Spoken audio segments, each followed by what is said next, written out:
We have a number of scorecards that we've pulled together using Gong. So we're able to not just go in there and give feedback on the call, but actually think really specifically around what are we trying to reinforce and what is it that we're giving feedback on. It's not that difficult to incentivize these things if you're able to have the data that you folks are always sharing with Gong, that you can link these things to being a better salesperson. And I think that when you can combine that with also getting more enjoyment out of your role, then that is a really, really powerful thing. I'm Devin Reed. And I'm Sheena Badani. And you're watching Reveal, the Revenue Intelligence podcast powered by Gong. Keep watching here to see the full interview. Or if you like to listen to podcasts on the go, check out the links in the description below.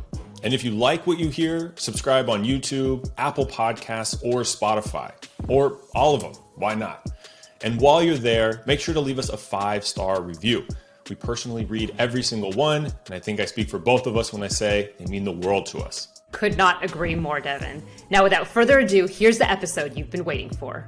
Jason, welcome to Reveal. Thank you for hanging out with me and the audience, especially because it is Queen's Platinum Jubilee where you are. Is this correct? It is correct, Devin. It's a pleasure to be here. It's a pretty big deal for the country, actually. We've got a 4-day weekend this weekend. So everybody's had Thursday and Friday this weekend off. And this conversation is taking place amidst the backdrop of street parties and celebrations. So looking forward to going and having a gin and tonic after this. Fantastic. I am a little jealous that I have yet to name any birthday party or celebration a platinum jubilee, but maybe that will change for my next soiree. See, look, you've already elevated my vocabulary. Absolutely, love it. And speaking of backdrop, for those who cannot see you, for those who aren't watching on video, you have a couple hundred books behind you as your backdrop, which leads me to ask, have you read all of those books, Jason? So I do an awful lot of reading. The honest answer is that this is actually a secret door, and that is wallpaper. It's less glamorous. It's where the bins and the garage are just through there. But there is a story behind it. And so one of the things that I noticed during the pandemic was that, kind of the more senior people were within their organizations, the more books that they tended to have behind them. And it became a sort of a show of how, intelligent and how much reading people do. So I thought I'd have my own little bit of fun by putting these expensive looking leather-bound books as my wallpaper. Yeah, I could smell the mahogany from here. That's how legitimate that library looks. But no, that's hilarious. So again, for those who can't see it, there's a handle on the door on the bookshelf, which reveals it is in fact a door. So very well played, Jason. You look very well read, and you could have had me fooled. Thank you. Well, let's get into it a little bit. I'd love to learn a little bit more about you because you're currently the UK sales director at Culture Amp. And I know that you're very passionate about, surprise, culture. But before we get into that, do you have a story or something you can tell us, maybe that most people don't know about you? So I think my friends will laugh at this one. My close friends will laugh at this one because, one, they will know it about me and they'll say that I talk about it a lot. But I guess in the broader context, a lot of people won't know that I actually played college soccer in North Carolina. Very cool, very cool. And is that the North Carolina Tar Heels? Because I'm a Tar Heel fan for those who are familiar with collegiate sports. This is a sore subject, Devin, I have to say. So we were actually the Charlotte 49ers. Now, the Charlotte 49ers are part of the North Carolina school system. We were a sister campus of Chapel Hill. And so they were very much seen as the successful school down the road that had all of the national championships and all of the legacy and success.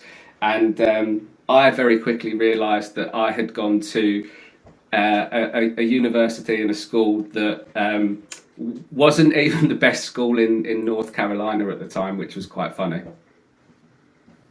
That is funny. That is funny. And then did you end up playing them at all? Like how did it go at as a 49er, which is funny because folks who are listening from the Bay Area, California, the 49ers are a big Yeah, football yeah. team, but American football, which I appreciate you said soccer earlier for the American fans, but I know you call it football over That's there. right. So yeah, I guess like at 17 years old, I sort of jumped on a plane and went over to Charlotte and was a part of a freshman class of, I think there were 12 of us. Um, Hmm. Six of us started as freshmen, which was a really Wow. exciting experience for us. Hmm.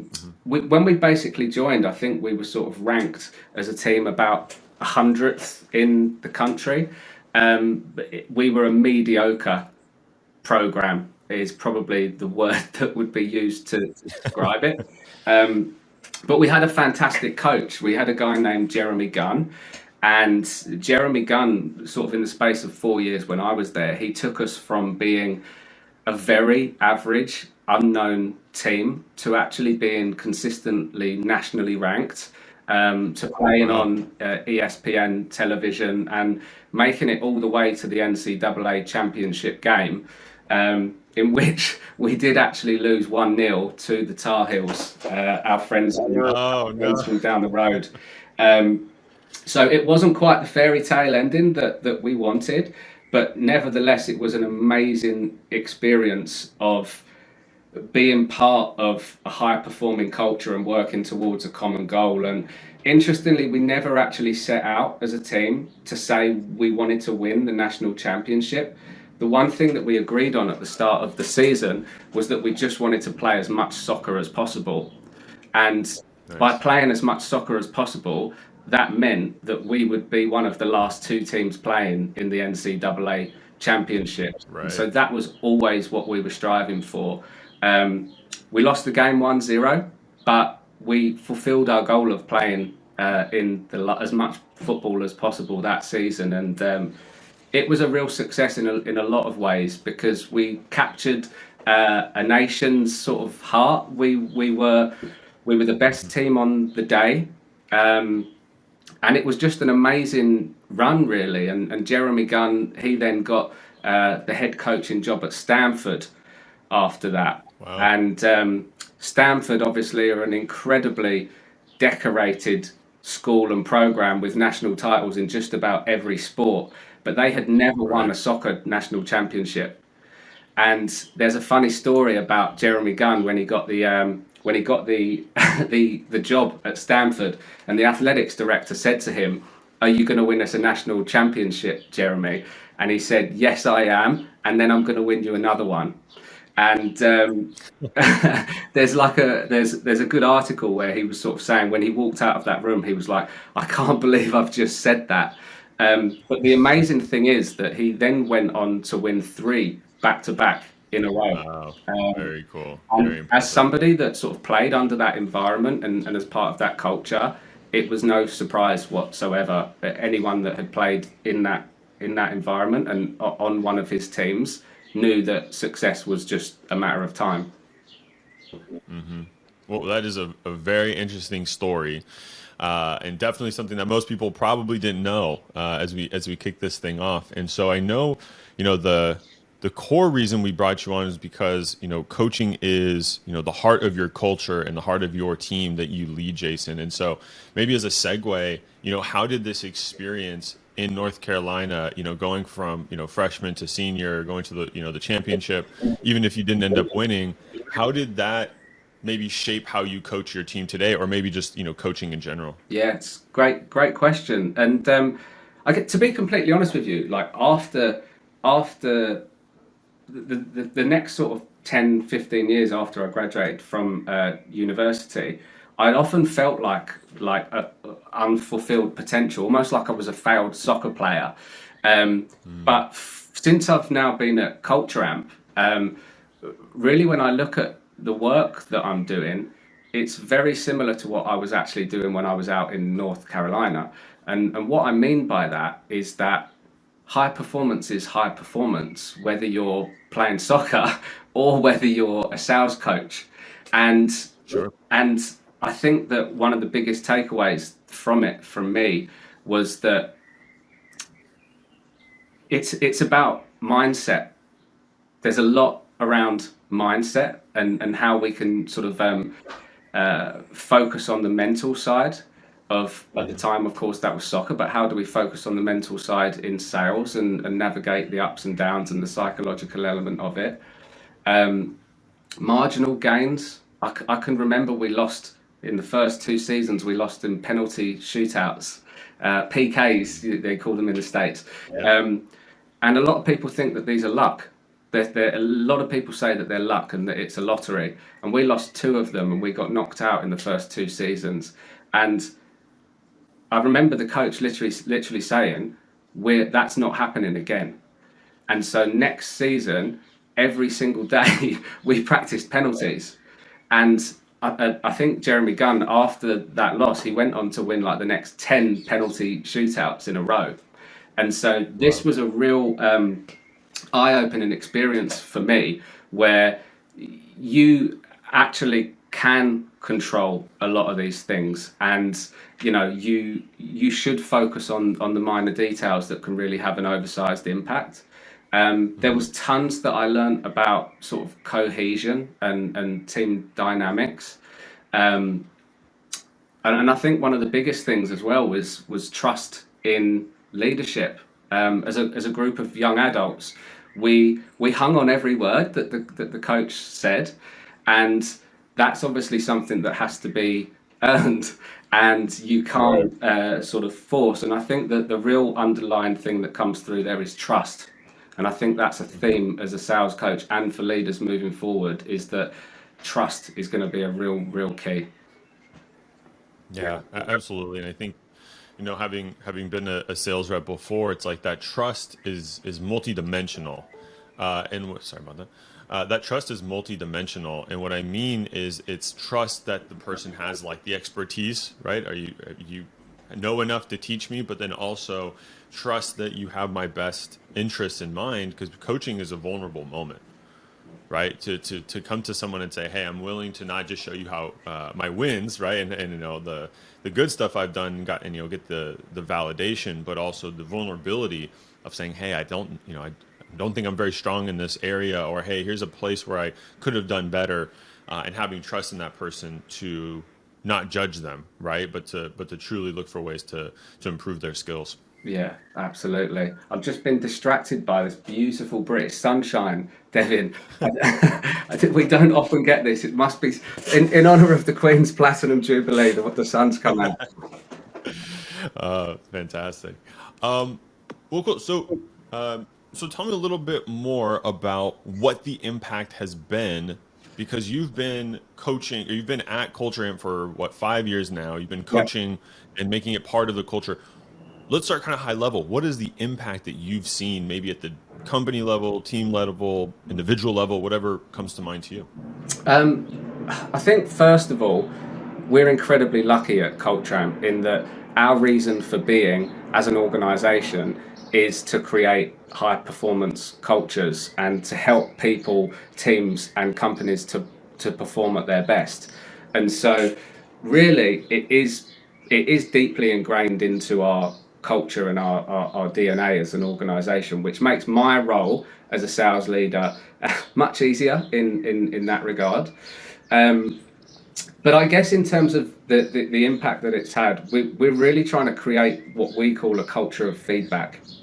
And so this is not only like asking for feedback, but also kind of putting yourself out there and giving constructive feedback. And so we talk about this through the lens of the growth mindset. And we're always kind of thinking about how do you give feedback, but not just feedback, objective, actionable feedback. And I think one of the things that we've really seen through coaching is that people realize that sales is so much more than just doing a demo or having a discovery or following up. Like, you have to be the best version of yourself every day, and you have to really become obsessed with learning. And that's kind of something that we really try and instill at Culture Amp is, do we have that culture where people can continuously, one of our values is actually to learn faster through feedback. And so we're constantly trying to live and breathe that. Some of the ways in which we do that with Gong, we have something which is called a sales excellence program, which is our enablement team lead this. But they'll often have like a behavior each week that they will sort of be focusing on. And then they'll set like a challenge or an experiment that week for people to do, and then they'll share Gong clips back. And so we're really kind of creating that cycle by which we're continuously learning, innovating, and evolving and growing together.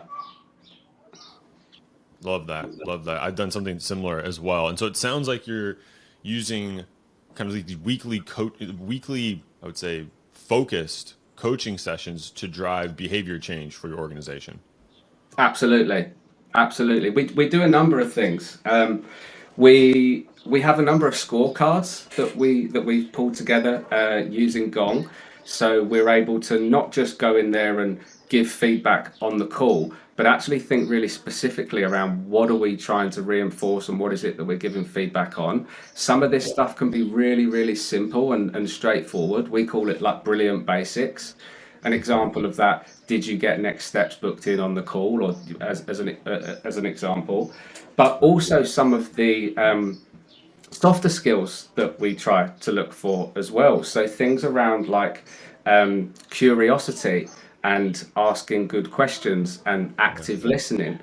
And really, it's not that difficult to incentivize these things if you're able to have the data that you folks are always sharing with Gong, that you can link these things to being a better salesperson. And I think that when you can combine that with also getting more enjoyment out of your role, then that is a really powerful thing.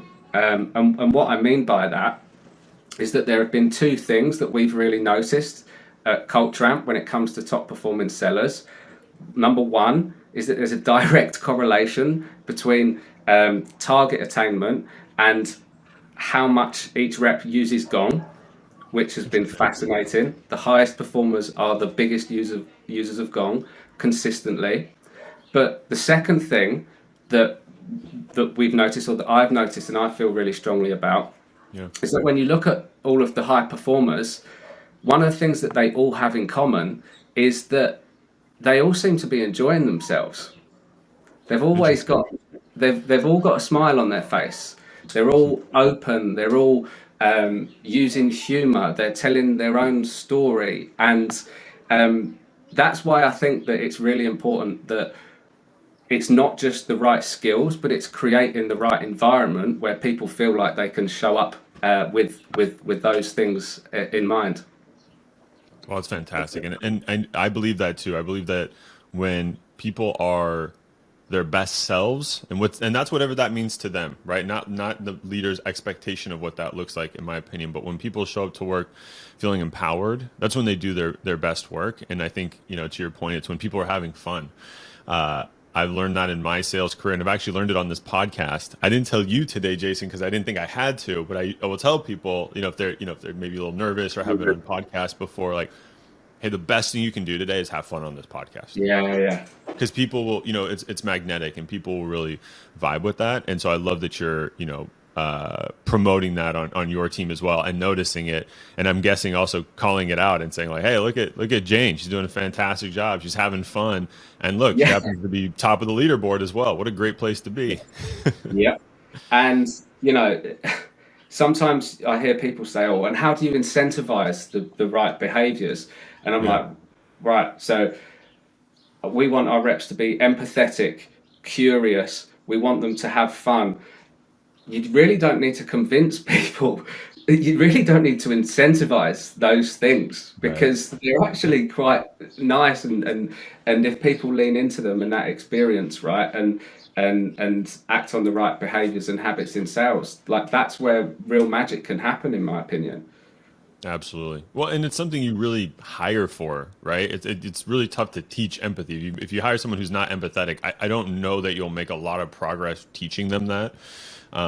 At least in my experience, right? And not, Yeah. not to say it's something you can't learn, but it's tough to learn a sales gig and say, well, hey, it's not just these hard skills. It's actually you're not very empathetic, and let's like work on that. It's tough. Yeah, I think you're right. I think you're right.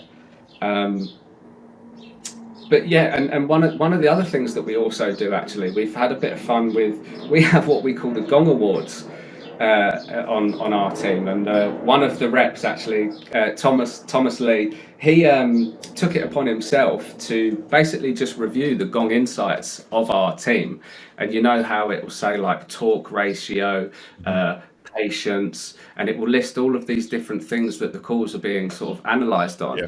And we actually had a little bit of fun, and we did like a Gong Awards in which we sort of had we had a good laugh guessing who was gonna sort of come out on top on each of the categories, and I think I won the award of the most impatient quite consistently. In responding too quickly Yeah. when the prospect had finished. So that was one that I've been working on. But we just really try to create that environment where it's okay to fail. Right. It's okay to have fun, and basically I think the psychological safety element of that is really, really important, and that again comes from the environment that you actually create. Absolutely. I know it's not as prevalent anymore, but the old like cultures, perks and ping pong tables and hour-long lunches or whatever it is. But really culture is, the collective decision of what to value and what not to value. Right. And it's clear that you're fostering that with the team, and then it kind of becomes cyclical in a way, right? Where, the more you buy into it, the bigger it gets, and the more you buy, right. And it kind of has a snowball effect. I'm And I curious, think, Jason. sorry, Oh, go ahead. sorry to interrupt. I think there's an interesting thing there, right? In that I think there's a misconception in that people sometimes think you can have a great culture, or you can be or you can be a high performance Yeah. culture, and it's like they're not mutual. You can have a good experience at work and enjoy it, and still be high performing, and that's what we're really trying to 100%. get right. It's not one at the expense of the other. It's how do we Yeah. create both of those things, which is difficult. Yeah. Well, here's where I'm curious is like paint me a picture, right? What does the sales culture you want to build look like? Or maybe another way is like, what does the dream sales culture look like? And maybe where are you on that journey today? So this is a really interesting question, and we've actually spent some time as a team talking about this. And my sort of vision for the team was for us to be the healthiest, most engaged, and highest performing sales team globally. Now, when I mean like healthiest, what I don't mean like we don't eat snacks, or nobody drinks or anything like that. Yeah. But we're measuring this in terms of the data points that we get back on our employee engagement surveys, questions around well-being and workload and things like that. And then we also look at our engagement scores as well. So for me, I want us to be the highest performing team globally, but I want us to do it in a way that basically is centered and focused on well-being, and also people feeling valued and enjoying themselves at work. Fantastic. In the second part of that question, where are we on that journey? Yeah. So we're still very early on. We're still building this, and it's something that I've been really fortunate in that we've got an awesome team, and people have really bought into to what we're trying to achieve. Our last engagement score on our survey from our team was 96%, which I'm Wow. incredibly proud of, and Yeah. that is evidence and testament to the work that we're doing. And I'm also forecasting 120% for this quarter, and I can't believe I've just said that on the podcast. Our CRO Rich is watching. I'm sure he'll be laughing. But I think that it's something that will never be finished. I don't Right. think. Right. We've started off really well. The signs are positive, but I'm also very, very aware that it's early days and that we've got a long way to go as a team, and that there's always things that we can improve on and do better. Of course, of course. And I mean, that's kind of the whole point, right? There's not really an end goal. It's a journey, and you kind of keep going and improving, and that's what that growth mindset, continues to fuel. I'm curious, what are some of the like top takeaways you've learned in this journey so far, right? So as a coach, as you're implementing this into the culture, as you're providing a safe place to be vulnerable and learn, what are the things that jump out to you as like those big lessons? First of all, and I know it's a bit of a cliche one, but culture eats strategy for breakfast. I believe that 100%. The reason, and I think to build on that as well, everybody has a strategy, right? Until there's a pandemic, or until there's a recession, or until a war starts, Right. and constantly we're having to rip these things up and change what we're doing, and all of the work and planning and stuff that goes into strategies.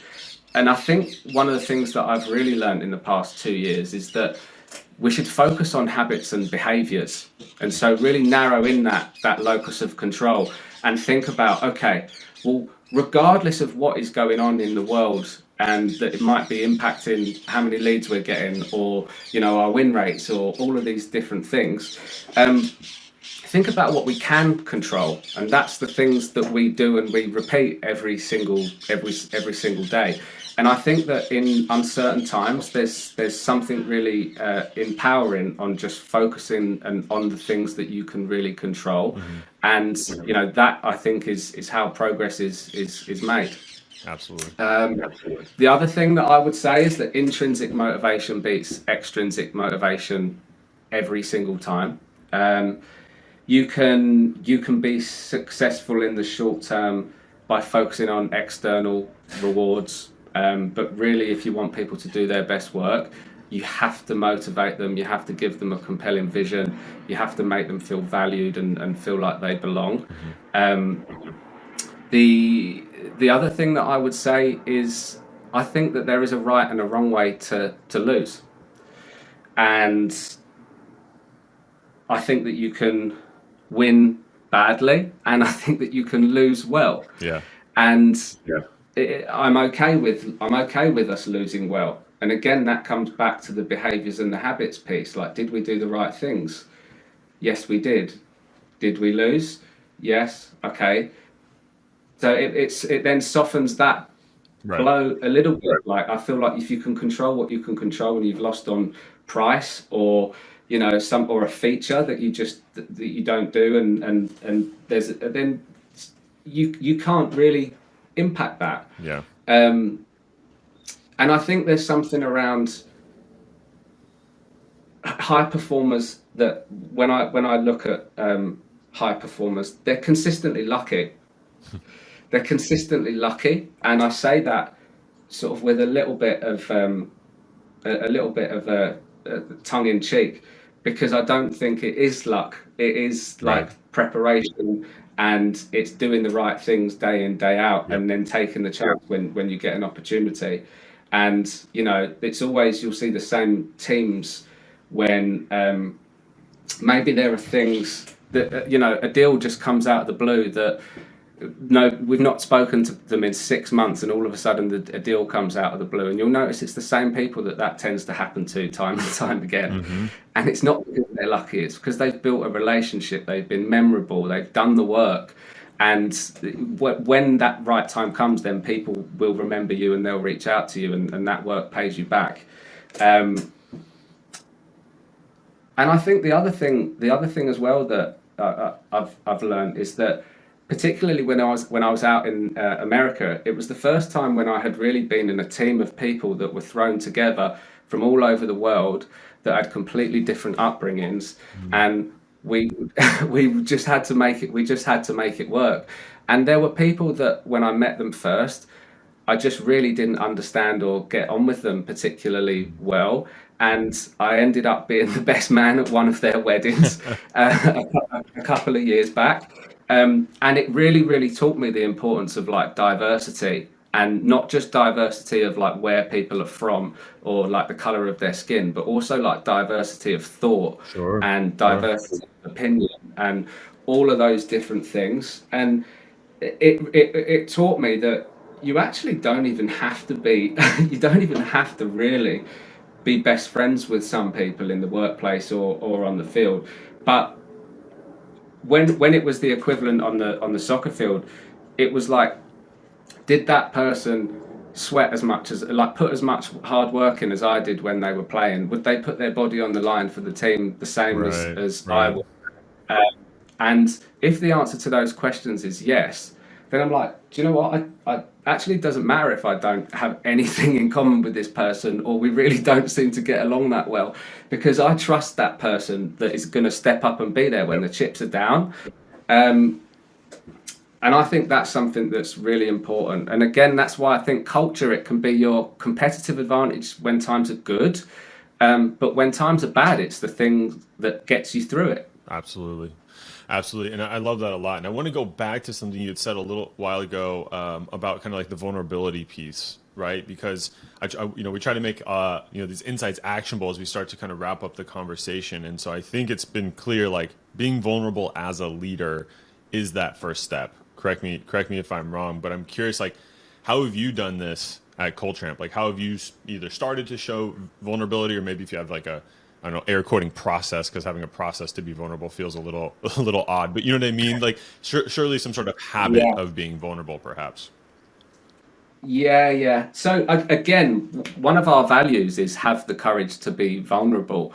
The sort of Brené Brown philosophy, we really see vulnerability as a strength. And I think it's insecure leaders that don't show vulnerability. I guess there is one example that springs to mind, and it was actually the first time that one of the first times that I had ever used Gong. And it was a few years back. I was doing a demo, and I then had a therapy session that was booked straight after it. And the therapy session was on my phone via Skype, and I didn't leave the Zoom meeting on the on the Yeah. call.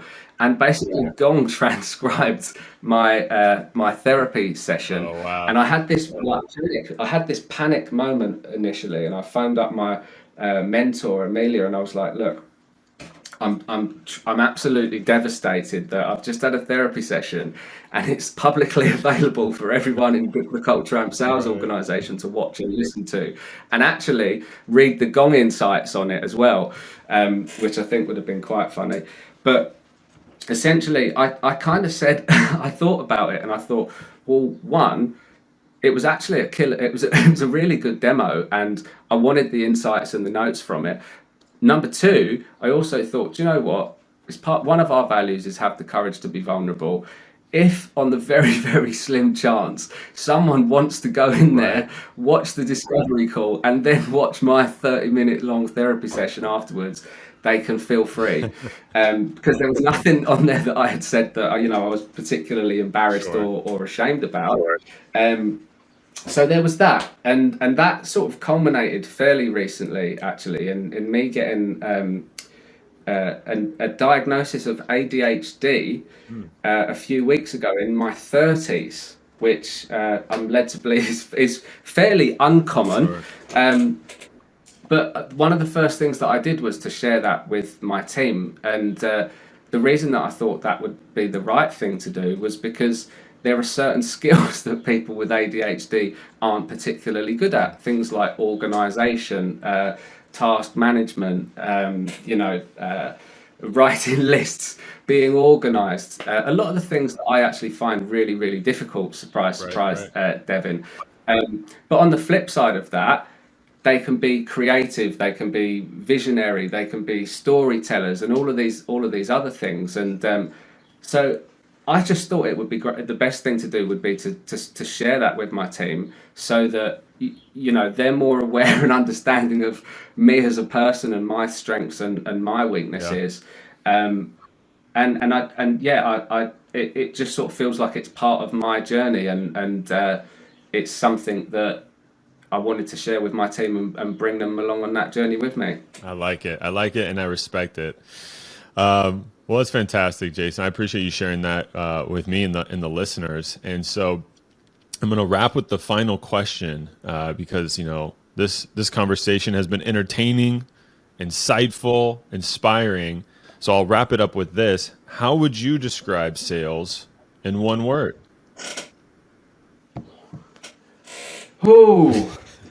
So, I'm going to go a bit out there with this one, Devin, and I'm going to say sales is an art. All right. And I know that I know that it's also a science, and I know that there are loads of people that are going to say it's a Yeah. science, data, all of that things, which I know are super important. And a company like Gong and Culture Amp, right, is what we Sure. do.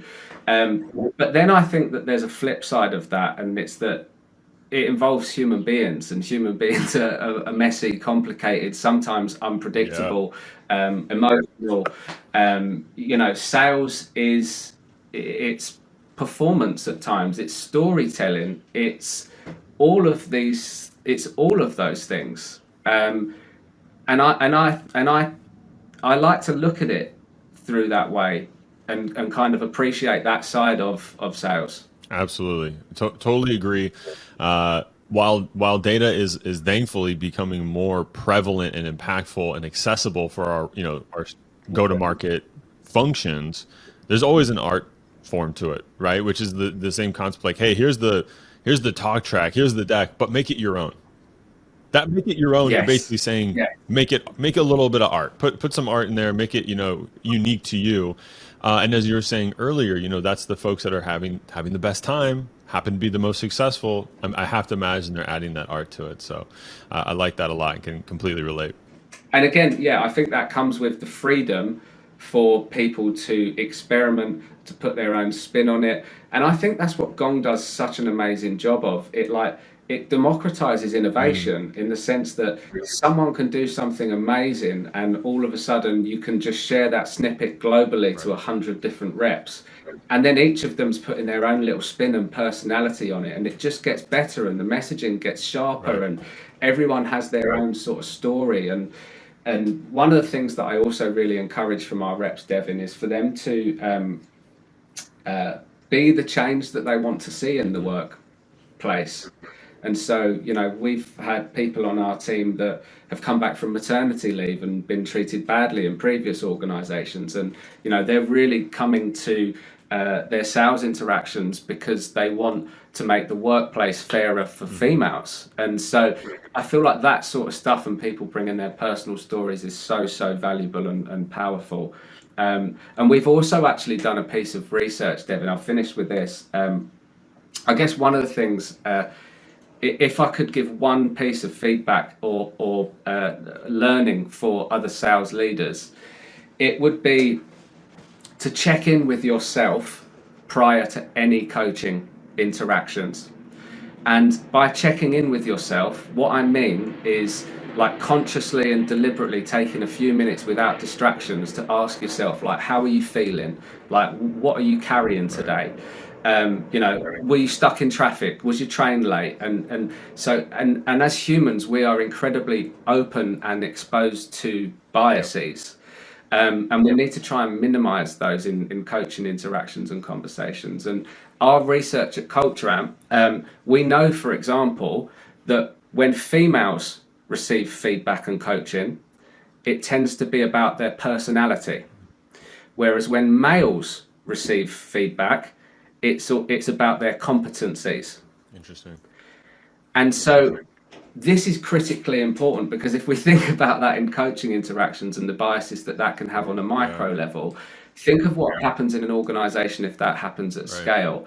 Um, and so the way that you evaluate performance, I think you really need to think at it through the lens of like fairness. And one of the super exciting things that we've recently done, Devin, is we actually looked at some data with the way that Culture Amp helps organizations run their performance management processes. We ran a survey, employee survey, before and after the performance reviews. And we had hundreds of organizations that went through this with thousands of employees. And what we actually have done is we've built measures into the system to try and mitigate those biases. And what we mean by that is to help people actually give feedback that minimizes those biases. And interestingly, we've actually, the research that we've got through our culture lab shows that we've actually been able to eradicate the gender experience gap across things like workload, recognition, and whether or not their performance is evaluated fairly. So if there are any organisations out there that are really sort of hoping to drive change and create fairer, more equitable workplaces, we're doing some super exciting stuff here at Culture Amp, and we'd love to talk with them. That's fantastic. That's fantastic. I love that. Well, Jason, I appreciate your time and your wisdom and your vulnerability. And now I will not be selfish and keep you from the Queen's Platinum Jubilee. So you go enjoy yourself, get some sunshine, and maybe have a gin and tonic for me. Your call. Appreciate it. Thank you for having me, Devin. Talk to you later, Jason.